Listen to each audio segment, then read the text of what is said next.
Bonjour Guy Berenbaum. Bonjour tout le monde. Vous nous emmenez dans ce petit village de l'Aude qui vit dans l'attente de la fin du monde prévue en décembre 2012. C'est Oui. Internet qui le dit alors. Oui, j'ai découvert en lisant un article dans Midi Libre quand même, puis un autre hier dans l'indépendant.com que le village de Bugarache dans l'Aude, 190 habitants, 22 km au sud de Limoux, est au centre d'une incroyable légende. Bugarache devrait survivre à l'apocalypse mondiale programmée pour décembre 2012. Alors toutes les légendes qui entourent Bugarache ne sont pas nées sur Internet. Non, alors, je ne vais pas parler des légendes locales qui remontent au XIIIe siècle et même bien avant, mais des rumeurs datant d'une quarantaine d'années. Un hurluberlu prétendait qu'il percevait le vrombissement de moteurs d'engins interstellaires venus des profondeurs de Bugarache.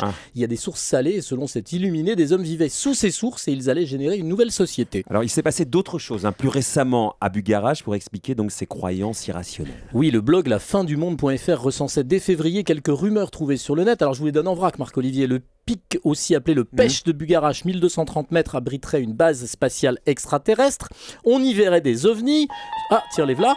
Son survol serait interdit à cause de perturbations magnétiques. Par ailleurs, les téléphones portables grilleraient, ce serait terrible pour vous Marc-Olivier, à proximité où cesseraient de fonctionner. C'est une légende. Idem pour les ordinateurs portables qui se trouveraient endommagés. Selon certains, il serait même arrivé que des batteries de caméscope fondent.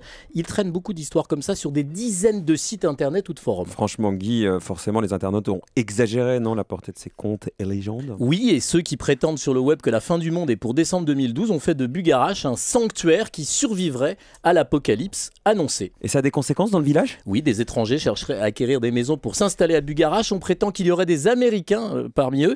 Du coup, tout ce qui circule sur Internet sert aux Bugarachois et Bugarachoises qui veulent vendre ou louer leur maison à faire monter les prix. Alors, il y a quand même un souci, Marc-Olivier. En fouillant sur le net, j'ai constaté que certains annoncent l'apocalypse pour le 12-12-2012, d'autres le 21-12-2012. Donc, j'ai une question. Qu'est-ce qu'on fait entre le 12 et le 21 si on n'est pas tous morts le 12? C'est Martin Luther, pas Martin Luther King, Martin Luther, le père du protestantisme, qui m'a fourni une superbe réponse. Si l'on m'apprenait que la fin du monde est pour demain, je planterais quand même un pommier. Moi, je connais plutôt la chanson de Pascal Obispo et Natacha Saint-Pierre, Si on devait mourir demain. Chacun ses références, monsieur Fogiel. Avec Guy Berenbaum, à demain.